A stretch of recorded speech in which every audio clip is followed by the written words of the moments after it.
Hello everyone, I hope you're all keeping the very best and welcome back to another video. In tonight's video, I'm going to explain to you the 4 styles of boxing.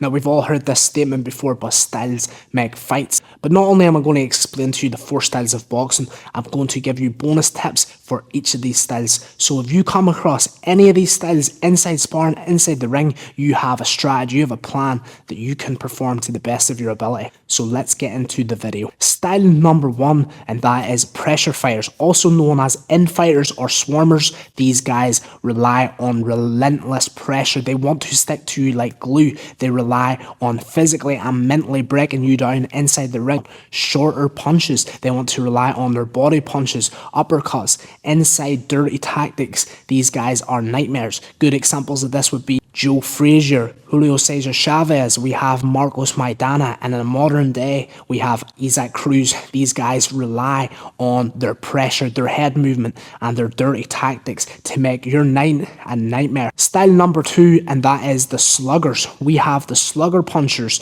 the brawlers. The king, in my opinion, of the sluggers, of the brawlers, and that is George Foreman. We also have modern day fighters like Deontay Wilder, who, in my opinion, is more of a brawler and a slugger puncher who just relies purely on his raw brute strength. Now these guys have power and dynamite in their hands, so you do have to be careful. If you're going to stand there and mix it with these guys, you're going to be in a lot of trouble. If you shut off for a split second, it could be lights out. Style number 3, and we have the counter punchers, also known as outboxers. These guys are fantastic at making you miss but countering back. They love to put you into a position where you've missed the shot but they've landed 2 to 3 shots before you even recognize this. Counter punchers are fantastic at controlling the ring. They often like to fight on the ropes and they're comfortable there. We have good examples of Muhammad Ali, and in my opinion one of the best examples in the modern era is Floyd Mayweather.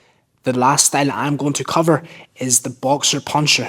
These are a hybrid style fighter who take all aspects of the game. They are the jack of all trades. My best examples, in my opinion, would be Terence Crawford, but also a very controversial thing I'm going to say here, Roberto Duran. If you study Roberto Duran and you see what his style is all about, he is a very hybrid style fighter. He is able to box, he is able to slip punches, he is able to knock you out with his hands of stone. He is also able to defend, roll his head, box in the back foot, box coming forward. And these fighters rely on a mixture of different elements to make up their game and make up their style. So I've explained to you the 4 basic styles of boxing. There is many sub-genres to these styles. Now what I'm going to do to you is I'm going to explain how we can exploit each of these individual styles, starting with the pressure fighter, the in-fighter. So pressure fighters, in-fighters want to rely on head movement. They want to rely on that aggressive pressure. They want to go to the body, go to the head, and make your night a nightmare. How do we deal with these types of fighters? Well, number 1, we need to go to the body.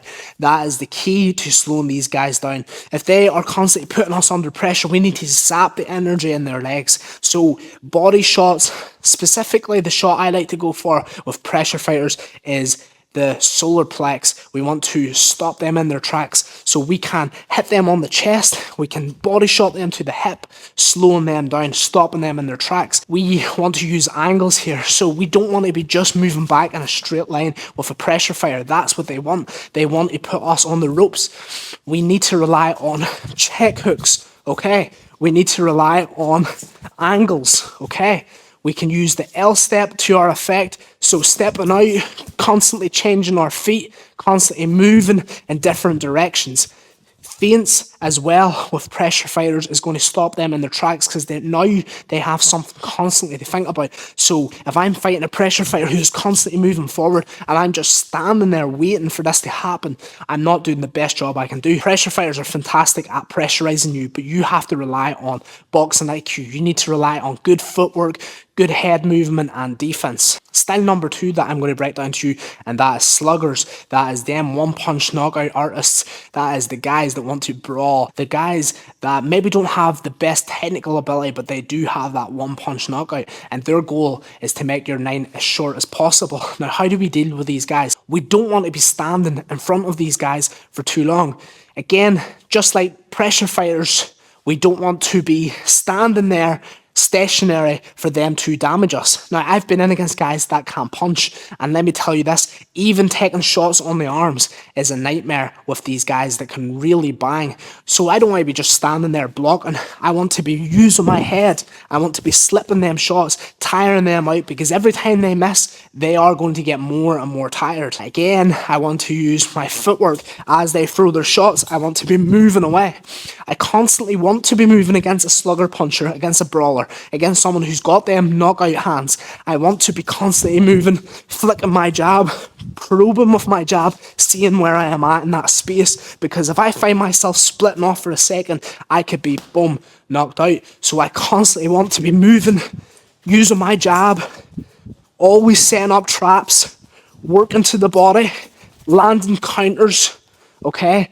And I want to be giving them something to be thinking about constantly. Style number 3, and that is a counter puncher. So counter punchers rely heavily on their reactions. They rely heavily on seeing a shot coming, defending, and attacking back. How do you catch a counter puncher out? Because counter punchers are the technicians. They are the guys who rely heavily on defense. They rely heavily on making you miss and countering back. Floyd Mayweather with a Philly shell, it can be frustrating, and even pressure fighters, as good as they can be against a counter puncher, have a hard time dealing with someone as technical as a counter puncher.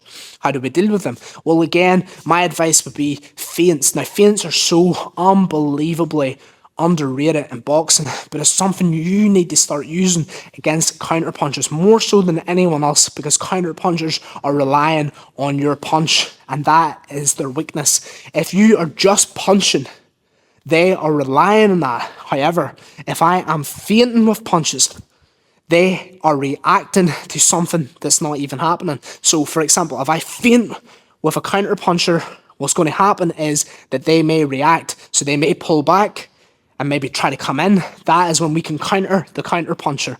Now, again, if you're a pressure fighter, you want to be using that method of aggressive feints, aggressive head movements, aggressive movement in general, because now the counter puncher is going to start tiring out. Their nervous system is going to start getting fatigued. They are reacting and responding to things that aren't even happening all night long, and eventually they're going to start making mistakes too. Their hands are going to get lower, and that is where you can come over the top with shots. You can work to the body, slowing their legs down, and you can counter the counter puncher by making them tire out. Relentless pressure, cutting the ring off, and making sure that they are always thinking ahead of themselves, always worrying about something that isn't even coming. The last style I'm going to break down to you is the boxer puncher, the jack of all trades, the hybrid fighter. They can do a lot of different things because they are the jack of all trades. They are the hybrid fighter. So how do we deal against a fighter like that? We have to find something that they are more weak at than the previous styles. Every one of them styles are good at one given thing. So we have to exploit one of their weaknesses in any of them given styles. So let's say, as an example, they are a hybrid style fighter. They can box on the back foot, they can pressure when they're coming forward, and if they hit you, they're going to hurt you. Okay, well, we have to find one of them methods to exploit against. We have to find something that they aren't as good at. And if we can do that inside the ring, we're going to have more success against these high level, high IQ guys, okay? So we have to find something. And that could be, okay, like it says, they're maybe not as good at pressure fighting. So lure them in. Let them come to you. Knowing fine rightly, as they come to you, they're going to make a mistake and you're going to counter them. Okay, so we may have to shift our style. We may have to change. I'm a pressure fighter. I want to come forward, but they are also coming forward, okay? And that style and that clash of styles may not work. So I'm going to have to revamp, rechange my style in order to IQ this guy. Okay, so he's good in all these aspects, but pressure fighting isn't his main thing. He's more of a slick counter puncher. He's better at that, or he's got that one punch knockout power, and I have to find a way now to utilize what I have going for me. So I'm going to lure him in. I'm going to pretend that I'm not as good a pressure fighter as he is, and maybe in doing so, what I'm going to find as he's going to start making mistakes. Maybe he's going to drop his hands, and I can counter him with my aggression. I can whip to the body, and now I can put him on the back foot. Again, this is the hardest style to deal against because you're dealing with someone who can do all the things in boxing. They can box on the back foot. They can box coming forward. They also have one punch knockout power. So we have to be able to break something down in that style that they aren't as good at. At the end of this video, my goal was to educate you on the 4 styles of boxing. My goal was to help you have an understanding how we can exploit each of these styles and to give you the upper hand when you come across any of these styles. Now, of course, there is many subgenres to boxing. There is many different styles that you may not come across that I've talked about in this video, and that is the great thing about boxing. That is the uniqueness of every individual fighter. There are going to be different people with different leverages. There could be someone that is a tall southpaw fighter with long arms who likes to be a pressure fighter, and that can happen. But the goal here is to help you have a better understanding, to help you have more knowledge, and my goal with this channel is to help you further your education in the sweet science of boxing. Always learn, always strive to be the best that you can be. Thank you so much for watching the video, and I will see you in the next one.